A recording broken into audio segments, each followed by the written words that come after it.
bo'yicha ham afsonalar keltirilgan. Bitta afsonani sizlarga aytib o'tmoqchiman. Bundan 1000 yil muqaddam Buxoroda katta to'y bo'lgan. Bu to'yda har bir hunarmandlardan 50 tadan hunarmand bu to'yga kelishgan va oxirida zargarlar kelgani sababli ularga joy yetmay qolgan va shuning hisobiga ular tokchalarga chiqib o'tirishga majbur bo'lishgan. Bunda amir ularga qarab hayratlanib ulardan so'ragan, nima uchun bular hammadan yuqorida o'tirishibdi. Shunda u zargarlarning oqsoqoli shunday javob bergan ekan, biz zargarlarimiz hamma hunarmandchilik buyumlaridan yuqori baholanadigan oltin bilan ishlaymiz. Oltin shuning uchun ham biz hammadan yuqorida o'tiramiz deb javob bergan ekan.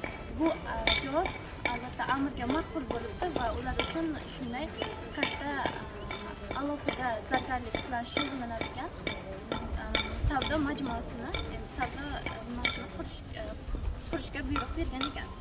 Lekin ayrim manbalarda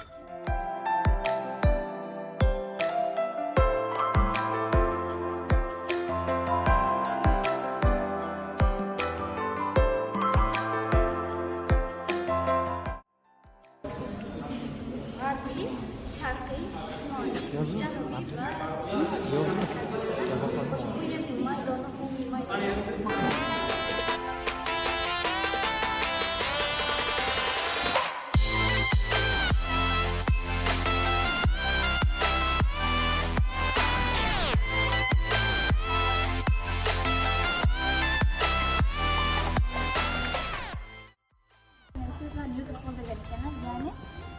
Alloh taolo qiyomat kunida o'z bandalarini tiriltirar ekan va ular bilan birgalikda ulamolarni ham tiriltirilishi keltirib o'tilgan va tiriltirgandan so'ng ularga o'zini bilimini berganini aytadi va bu ulamolarga o'zini bilimini berishi bilan ularni qiynashni maqsad qilmaganligini ham aytib o'tgan hisoblanadi va aynan mana shu uchun ham ularni tiriltirgandan so'ng to'g'ridan to'g'ri jannatga yo'naltirilganiga ham o'sha arab tili yozuvlarida ko'rishingiz mumkin va bundan tashqari mana bu eshigida ham yozuvlar mavjud hisoblanadi.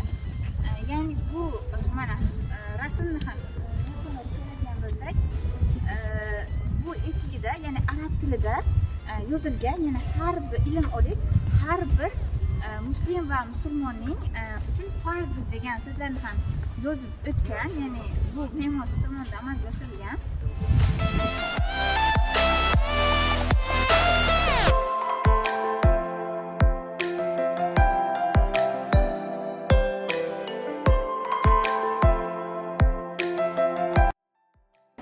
Talabalarning suratlari keltirib o'tilgan, ya'ni e'tibor beradigan bo'lsangiz, qo'llarida kitoblar, sallalar va kiyinish o'sha odobi ham yozib o'tilgan.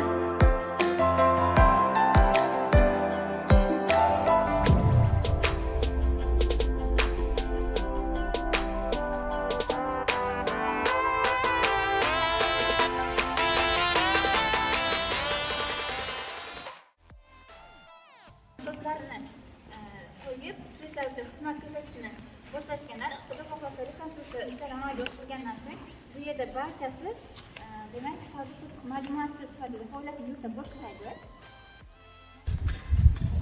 Tugallanganda edi bu yog'ochlarning bo'lmasligini ko'rgan bo'lamiz. Hozir bu peshtoplariga e'tibor beradigan bo'lsak,